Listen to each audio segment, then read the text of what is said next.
Exercise 5.2 question number 5. Find the number of terms in the following APs. आपको AP given है, आपको बताना है कि इस AP में टोटल टर्म्स कितनी है। टर्म्स की संख्या आपको बतानी है। सबसे पहले गिवन जो टर्म्स है वो लिखते हैं। ए आपको 7 गिवन है। ओके, डी फाइंड करने के लिए A2 में से A1 सब्ट्रैक्ट कर दूंगा। 13 माइनस 7, डी की वैल्यू आपकी आएगी 6। आफ्टर दैट लास्ट टर्म यानी nth टर्म जिसको आप an बोलते हैं, तो an आपको कितना गिवन है? an 205 गिवन है। फाइंड क्या करना है? n, हमें n की वैल्यू फाइंड आउट करनी है। तो n की वैल्यू फाइंड करने का फॉर्मूला क्या है आपका? आपका फॉर्मूला रहेगा an minus a divide by d plus 1। फॉर्मूले में वैल्यू पुट की, n होता है आपका an minus a divide by d plus 1।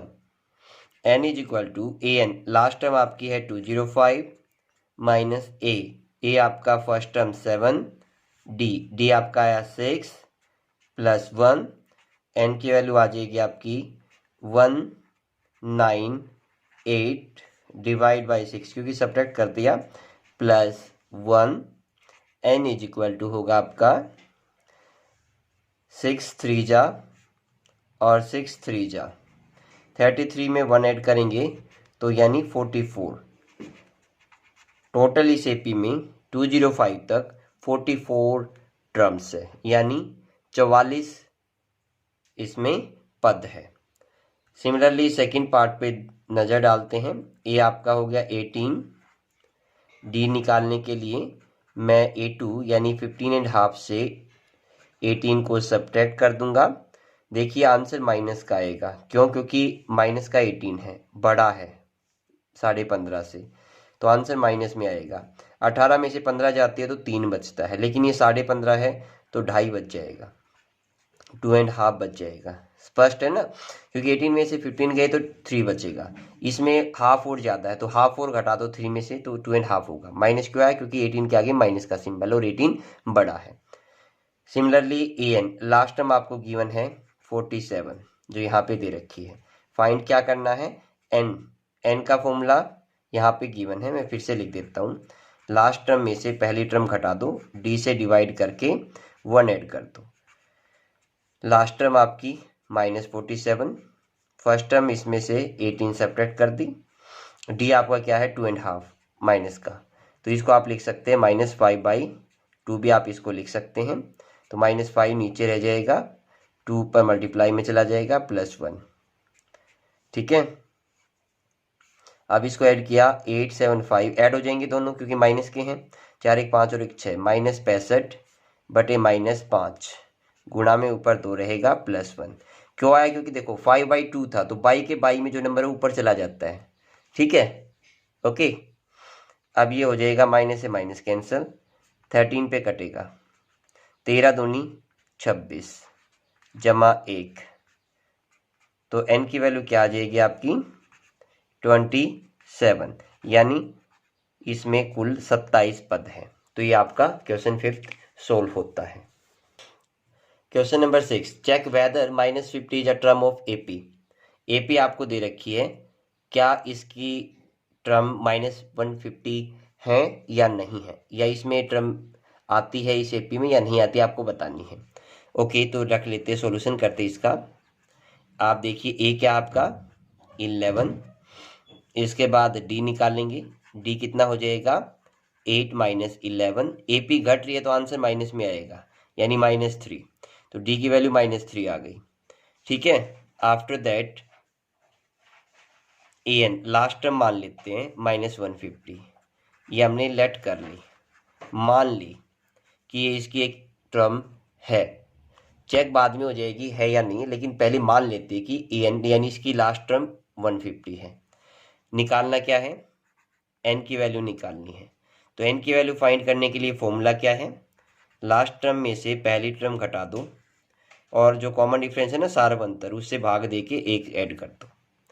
Value put करते हैं, आखिरी टर्म 150 हो गई, यानी 150 घटा ए 11 हो गया बटे डी। डी कितना, डी का मान भी रख ही देते हैं, डी का मान -3 है भाई, तो मैं यहाँ पे -3 रख देता हूँ, जमा में 1 हो जाएगा। ऊपर जाके सोल्व करते हैं, n इक्वल टू, इनका सम हो गया 161 माइनस का, बटे में आ गया -3, माइनस से माइनस कट गया, +1 था ही। क्या 161 3 से भाग होता है? नहीं होता।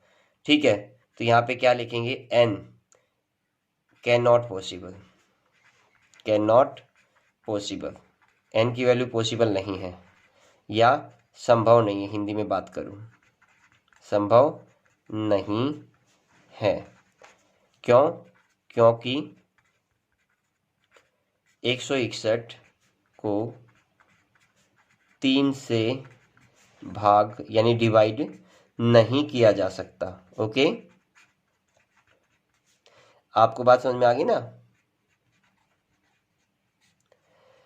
भैया? n की वैल्यू क्या आनी चाहिए, होल नंबर यानी पूर्ण संख्या आनी चाहिए, जैसे 1 2 3 4 होता है, लेकिन यहाँ पे 161 है, 3 से भाग होता ही नहीं है, तो n की वैल्यू तो फ्रैक्शन यानी भिन्न में आ गई, अंश बटे हर में आ गई, तो n की वैल्यू ऐसे आ ही नहीं सकती। n या 1 2 3 4 5 6 इनमें से कोई होगा। अगर ये भाग नहीं हो रहा है तो इसका मतलब n की वैल्यू यहाँ पे नहीं निकाली जा सकती। सो आप क्या लिख देंगे, -150 is not a term of given AP.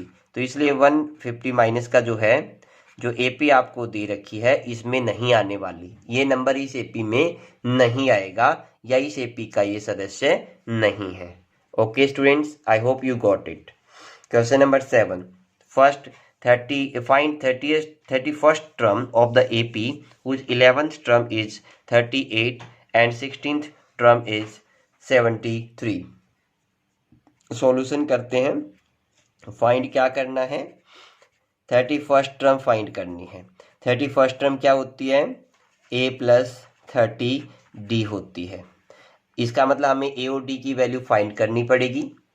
a और d की वैल्यू फाइंड करने के लिए आपको स्टेटमेंट दे रखी है, उसको यूज करते हैं।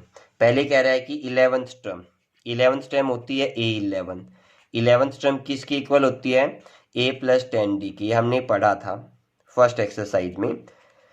11th टर्म कितनी है, 38, तो इक्वेशन 1 आ गई। ओके, इसी तरीके से 16th टर्म यानी होता है a + 15d, ये इक्वल आ गया 73 के, इक्वेशन 2 आ गई। ठीक है, समझ में आया ना, क्योंकि a + n-1d जो फॉर्मूला होता है, ये फॉर्मूला आपने यूज कर दिया, an = a + n-1d, इस फॉर्मूले का आपने यूज किया है। ठीक है, अब क्या करें, इक्वेशन 1 में से 2 को सब्ट्रैक्ट कर दें। इक्वेशन 1 में से 2 को सब्ट्रैक्ट कर दें, आप साइड में लिख सकते हैं। क्या कर दिया आपने, सब्ट्रैक्ट कर दिया। सब्ट्रैक्ट करने पर क्या मिला, a to a कैंसिल हो गया। अब यहाँ पे बचा -5d is equal to minus का 73 में से 38 को सब्ट्रैक्ट कर दो। ये दोनों के अलग अलग सिंबल है ना, तो 73 में से 38 को घटा दूंगा तो कितना बचेगा, 5, और इधर बचेगा 3। ठीक है, अब ये काटेंगे तो d का मान आ गया 5 7 35, तो d आ गया आपका +7। अब आपको d मिल गया, यानी d तो मिल गया, हमें क्या चाहिए, a और चाहिए। अगर a और मिल जाए ना तो हम इसकी 31वीं टर्म बता सकते हैं। तो मैं क्या करूंगा, यहाँ पे d का मान समीकरण यानी इक्वेशन 1 में रखने पर क्या मिल जाएगा मुझे, इक्वेशन 1 आपकी थी a = 10, d की जगह मैं d का मान रख दूंगा 38 के बराबर हो गया। a = 10 7 70, 38 उधर चला गया, 70 उधर जाएगा, तो a = हो जाएगा 38 में से 70 को घटा दो। अब 70 बड़ा है और माइनस का है, तो आंसर माइनस का आएगा। कितना बचेगा, 32 बचेगा। ठीक है, तो आपको a का मान मिल गया और आपको d का मान मिल गया। अब क्या करेंगे, इस मान को इस इक्वेशन में रख देंगे, इसको मान लेते इक्वेशन 3। ठीक है, आगे बात समझ में। तो ये क्या करेंगे, put value in equation 3, put values in equation 3। देखो linear equation in two variable chapter 3 में पढ़ा था आपने, वही कॉन्सेप्ट किया यहाँ पे, सेम रूल यहीं पे फॉलो किया है ना। 2 वेरिएबल यहाँ पे और डी दे रखे हैं। चलो इक्वेशन में पुट करते हैं। ए 30 फर्स्ट टर्म हो जाएगी, ए की जगह ए का मान यानी -32 जमा 30 गुना 7, ठीक है। तो -32 इनकी गुना हो जाएगी 7 या 21, 210। तो 210 बड़ा है ना, तो बड़े का सिंबल आगे आ जाता है, तो बड़ा प्लस है तो इसका सिंबल आगे आ जाएगा। अब बड़े में से छोटा यानी माइनस का 32 घटा दो, कितना बचेगा? एक तो 8 बचेगा, एक 7 बचेगा, है ना, एक 8 7। तो टोटल यानी इसकी 31वीं टर्म क्या हो जाएगी? एपी की 31वीं टर्म हो जाएगी 178। तो ये आपका आंसर आ जाएगा। ओके स्टूडेंट्स, तो ये सोल्व कर लेना।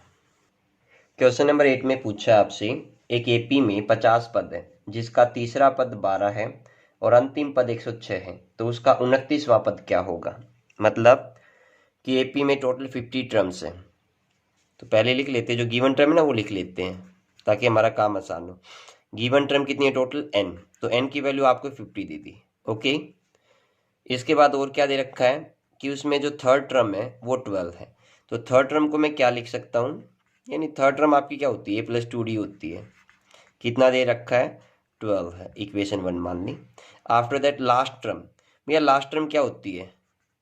लास्ट टर्म टोटल टर्म 50 है ना, तो लास्ट टर्म 50 ही तो होगी। ये क्वेश्चन घुमा के दे दिया आपको, लेकिन कंफ्यूज नहीं होना है। टोटल 50 टर्म्स है एपी में, तो इसका मतलब लास्ट टर्म 50th टर्म ही तो होगी। और लास्ट टर्म को क्या लिख देंगे? 50th टर्म हो जाएगी आपकी a+49d। कितनी दे रखी है? 106 दे रखी है। ओके, क्या निकालना है? 29th टर्म निकालनी है। तो जो चीज़ निकालनी ऊपर लिख दो, find 29th term. 29th term क्या होती है? a+28d। अब सीधी सी बात है, ए और डी की वैल्यू तो गिवन नहीं है, तो पहले तो ए और डी की वैल्यू फाइंड करेंगे, फिर इस इक्वेशन में पुट करेंगे और इक्वेशन में पुट करके वैल्यू फाइंड करेंगे। अब ए और डी की वैल्यू कहाँ से आएगी? ये दोनों लीनियर इक्वेशन आपको ए और डी की वैल्यू देगी। क्या करेंगे? सब्ट्रैक्ट कर देंगे, ठीक है। आपने कर दिया सब्ट्रैक्ट इक्वेशन 1 फ्रॉम इक्वेशन 2, या इक्वेशन 2 को इक्वेशन 1 से सब्ट्रैक्ट किया। यहाँ पे ए दोनों सेम है, कैंसिल हो जाएंगे। इधर क्या बचेगा? माइनस का बचेगा, क्योंकि दोनों अलग अलग सिंबल के ना। तो बड़ा कौन सा है? 49, तो बड़े का सिंबल यानी नेगेटिव आगे आ जाएगा। 49 में से 2 गया, 47 यानी 47 बचेगा। और इधर भी देखो, ये माइनस का और वो प्लस का है, तो उत्तर माइनस का ही आएगा, क्योंकि माइनस का बड़ा है और माइनस का निशान आगे आ जाएगा। 106 में से 12 जाएंगे, कितना बचेंगे? ये बचेगा आपका 94। अब माइनस से माइनस कैंसिल हो गया, 47 एकम 47, 47 दूनी 94, तो डी का मान कितना आ गया? 2 आ गया। अब मैं क्या करूंगा? पुट कर दूंगा, put value of d is equal to 2 in, कौन सी इक्वेशन में रख दे? 1 में रख देते हैं, इक्वेशन 1। इक्वेशन 1 में रखेंगे तो क्या आंसर आएगा आपका? इक्वेशन 1 आपकी a+2 इंटू डी का मान कितना है? 2 बराबर 12, 2 दूनी 4, ए इज इक्वल टू हो जाएगा 12 घटा, उधर जाके दोनों घट जाएंगे, ए का मान आ गया आपका 8, ए 8 आ गया, डी 2 आ गया। इन दोनों की तलाश थी हमें, ये निकल गया, तो आप इसकी कोई भी टर्म निकाल सकते हो। क्वेश्चन में कौन सी पूछी है? 29th टर्म पूछी है ना, तो ये कितना आपका? पहले फॉर्मूला लिख लो, इजी रहेगा। a+28d, ए कितना है? 8 + 28 इंटू डी कितना है? 2, तो 8 प्लस पहले मल्टीप्लाई करेंगे, 56 यानी 56 आ गया, 64। तो इसकी 29th टर्म क्या हो जाएगी? यानी 29वीं टर्म इसकी हो जाएगी 64। ये आपका आंसर है, ठीक है। सिमिलरली जो टर्म्स दी गिवन है उसको लिख लिया। 50th टर्म है टोटल, तो n 50 हो गया। थर्ड टर्म दे रखी है, थर्ड टर्म लिख ली।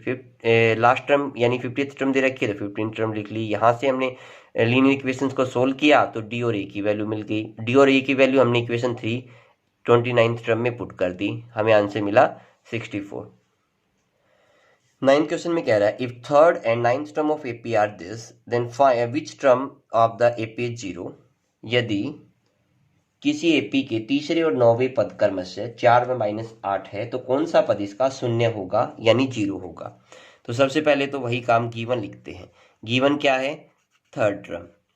थर्ड टर्म को आप क्या लिख सकते हैं? a जमा 2d, है ना। कितना दे रखा है? पहले वाला थर्ड टर्म 4 दे रखी है। सिमिलरली इसकी 9th टर्म यानी a9 हो गया। a9 को क्या लिख सकता हूँ? a जमा 8d लिख सकता हूँ ना। ये किसके इक्वल है? -8 के। क्या कर देंगे? पहले सब्ट्रैक्ट कर देंगे, ए और डी की वैल्यू निकाल लेते हैं, ठीक है। उसके बाद जो भी पूछेगा आंसर दे देंगे। पहले एक बार ए और डी की वैल्यू निकाल ले, माइनस कर दो। माइनस करेंगे तो ये प्लस का हो जाएगा, ठीक है। समझ में आई बात? साइन चेंज हो जाता है, ए टू ए कैंसिल हो गया। इधर बचेगा माइनस का 60 और ये क्या हो जाएगा आपका? ये भी प्लस हो गया। 8 और 4 12। डी का वैल्यू कितना आ जाएगा? -6 को 12 से भाग देंगे तो माइनस का 2 आ जाएगा, क्योंकि माइनस इंटू प्लस माइनस होता है। तो डी नेगेटिव आना है, वो तो श्योर है आना है, क्योंकि एपी घट रही है। डी की वैल्यू आ गई। अब क्या करेंगे? D is equal to -2 put कर देंगे इक्वेशन 1 में। जैसे ऊपर किया था ना आपने, इक्वेशन 1 है और ये इक्वेशन 2 है। ओके, इक्वेशन 1 में पुट करेंगे तो a जमा 2 इंटू -2 4 की इक्वल हो गया। डी की वैल्यू रख दी ना हमने, a plus into minus minus 4 is equal to 4। Minus का 4 उधर जाके प्लस का 4 हो जाएगा, तो 4 + 4 a कितना आ गया? 8 और d कितना निकाला था? -2। अब a और d की वैल्यू निकालने के बाद काम आसान हो जाता है। अब हमसे जो भी कुछ पूछेगा हम उसका आंसर देने को तैयार हैं। अब ये क्या कह रहा है कि इसकी कौन सी टर्म 0 होगी? कौन सी टर्म 0 होगी? तो सीधी सी बात है भाई, a दे दिया 8, डी दे दिया -2 और लास्ट टर्म ए एन क्या मान लिया? 0, क्योंकि यही तो कह रहा है कि इसकी कौन सी टर्म 0 होगी। तो मान लेते हैं कि nth टर्म इसकी 0 होगी। क्या फाइंड करना है? n फाइंड करना है। तो n का फॉर्मूला क्या होता है? लास्ट टर्म में से पहली टर्म घटा दूं, d से भाग दे के उसमें 1 ऐड कर दूं, चलो n की वैल्यू निकल जाएगी। लास्ट टर्म आपकी 0 है, 0 में से मैं 8 सब्ट्रैक्ट कर दूं और d यानी -2 से डिवाइड कर दूं +1। n कितना हो जाएगा? -8 बाई -2 +1, ये कट जाएगा, माइनस से माइनस कट जाएगी। n की वैल्यू आ जाएगी 4, क्योंकि 2 चौके 8 होता है ना, +1, तो ये आ जाएगा 5, यानी 5वां पद या 5th टर्म। 5th टर्म जो है, जो एपी आपको जिसकी स्टेटमेंट दे रखी है उसकी क्या हो जाएगी? 0 हो जाएगी। That's all students, I hope आपको समझ में आ गया होगा। 11th क्वेश्चन में क्या है? एपी 3, 15, 27, 39 का कौन सा पद 54वें पद से 132 अधिक होगा? विच term of AP 3, 15, 27, 39 will be 132 more than the 54 terms?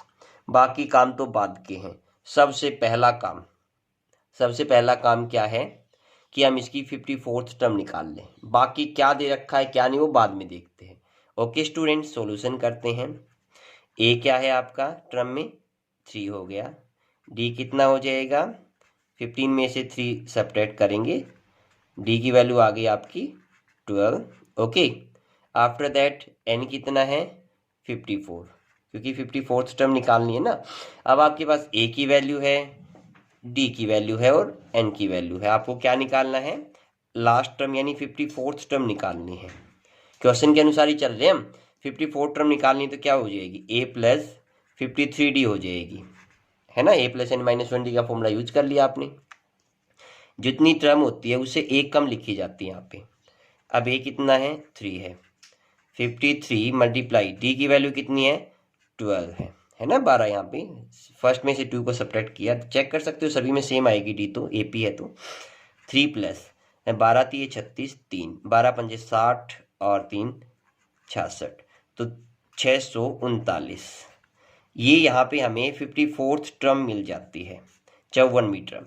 अब हम आगे बढ़ते हैं। जो क्वेश्चन में पूछा गया है कि which term of AP will be 132 more than the 54 term.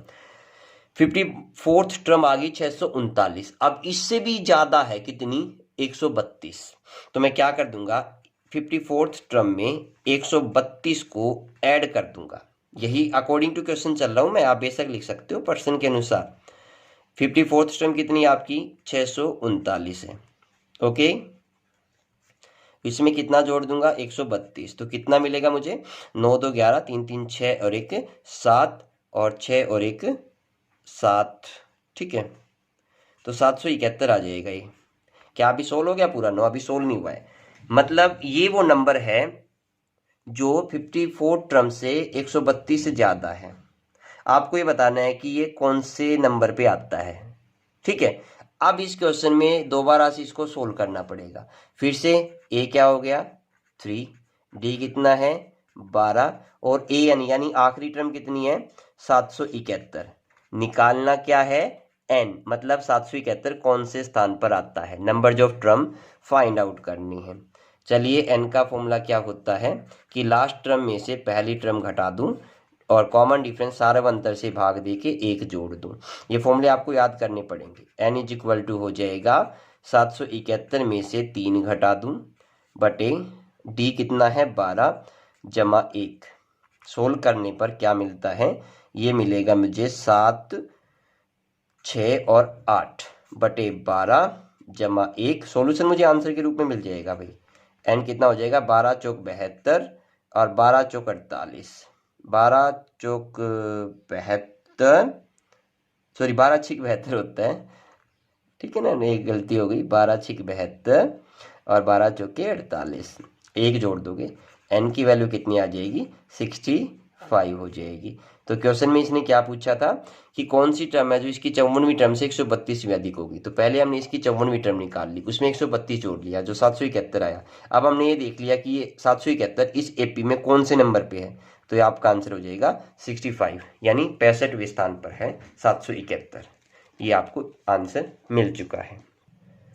Question number 12 में कह रहा है दो समांतर श्रेणियों का सार्वंतर एक जैसा है, समान है और इसके 100वें पदों का अंतर 100 है, तो इसके 1000वें पदों का अंतर क्या होगा। बेटा अगर कॉमन डिफरेंस सेम है ना, तो चाहे कोई भी पद हो सभी का अंतर 100 ही रहेगा। अगर फर्स्ट टर्म का डिफरेंस 100 है तो बाकी किसी भी टर्म का डिफरेंस पूछेंगे 100 ही रहेगा। लेकिन करना कैसे है, मान लेते हैं कि जो फर्स्ट टर्म है एपी, पहले तो एपी मान लेते हैं A1 A2 A3 A4, ये आपकी एपी ए है 1 है और A1 A2 A3 A4 ये आपकी एपी सेकेंड है।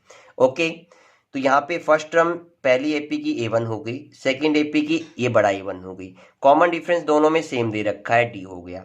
तो इस एपी की nth टर्म क्या होगी बेटा, nth नहीं 100th टर्म, क्योंकि 100वीं टर्म दे रखी है ना, तो इसकी 100वीं टर्म हो जाएगी आपकी A प्लस 99D। ओके, और इसकी हो जाएगी 100वीं टर्म बड़ा A1 प्लस 99D। ठीक है, समझ में आई बात, क्लियर हुई। हाँ, अब एक चीज दे रखी है क्या कि A1 माइनस बड़ा A1, इनका डिफरेंस क्या दे रखा है 100 दे रखा है। सिमिलरली मुझे क्या निकालना है, डिफरेंस निकालना है 1000th टर्म का, तो इसकी 1000th टर्म क्या हो जाएगी A प्लस 999D हो जाएगी A1 प्लस, और दूसरे की हो जाएगी बड़ा A1 प्लस 999D। बात समझ में आई ना। हाँ हाँ, मतलब मान लिया A1 A2 A3 और बड़ा A1 A2 A3 A4 AP है दोनों, फर्स्ट टर्म A1 और बड़ा A1 होगी, कॉमन डिफरेंस दोनों का सेम है, तो मैं D ही लिखूंगा, अलग अलग नहीं लिखूंगा, D1 D2 नहीं लिखूंगा। तो 1000वीं टर्म मुझे चाहिए, तो 1000वीं टर्म इस AP की A प्लस 999D होगी, बड़े की बड़ा A1 जमा 999D हो गई। अब इसको मैं सब्ट्रैक्ट कर दूं, क्या कर दूं सब्ट्रैक्ट, तो ये कट जाएगा, कितना बचेगा A1 माइनस बड़ा A1।